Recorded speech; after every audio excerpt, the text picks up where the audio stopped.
with upgrade support system support. Yes or no? నాకే అంత talent ఉంటే నేను పీపుల్ కంపెనీలోనే సక్సెస్ అయ్యేదాన్ని. Yes or no? సో నాకంత తెలివి లేదు కాబట్టి నేను పీపుల్ కంపెనీలో సక్సెస్ కాలేదు. కానీ ఇక్కడ ఈ ఇంటిగ్రేటివ్ ఎడ్యుకేషన్ సిస్టమ్ కి నేను కనెక్ట్ అయినా కాబట్టి ఈరోజు మీ ముందు టీఎస్పీగా నిలబడ్డా.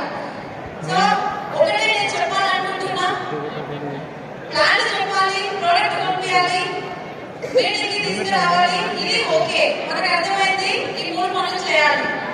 వచ్చిన తర్వాత ఎవరితో పని చేయాలి ఇంపార్టెంటే కదా. నాకు రెస్పాన్స్ కావాలా, ఎవరితో పని చేయాలి కూడా ఇంపార్టెంట్. సో ఎవరితో పని చేయాలి, ఎవరితో పని చేయకూడదు. ఫస్ట్ మనము ఫైండ్ రైట్ పర్సన్. ఓకేనా? సో రైట్ పర్సన్ ని మనము ఫైండ్ అవుట్ చేయాలి. సో అది మీకు ఎలా ఫైండ్ అవుట్ చేయాలనేది నేను ఖచ్చితంగా మీకు క్లారిటీ ఇస్తా. సో ఈ ఎస్పీసీ రాకముందు నాకు సింపుల్, నేను ఒక హోమ్ మేకర్ ని, నాకు ఏమీ ఎలాంటి ప్లాట్ఫామ్ అనేది లేదు. కాకపోతే మైండ్ లో ఉంటే ఖచ్చితంగా నాకంటూ బెటర్ లైఫ్, మంచి లైఫ్ నాకు. కానీ ఇక్కడ నేను ఒక మాట చెప్పాలనుకుంటున్నా, ఈ వెస్టేజ్ బిజినెస్ వచ్చిన తర్వాతనే ఎగ్జాంపుల్ చెప్తా. మర్రిగింజ ఎంత ఉంటుందండి? మర్రిగింజ చాలా చిన్నగా ఉంటుంది కదా. ఆ మర్రిగింజని మన ఇంట్లో పెంచుకుంటే మరుగుజ్జు మొక్కలా ఉంటుంది,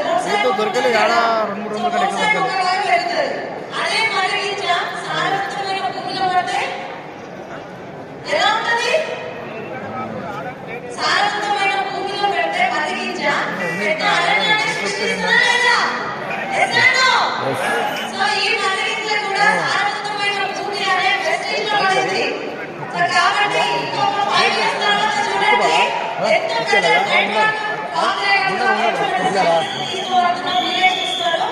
మీరుంటున్న ప్లేస్ ఇంటికి తెలియకపోవచ్చు, మీరు ఎలాంటి అవకాశంలో ఉన్నారు అని.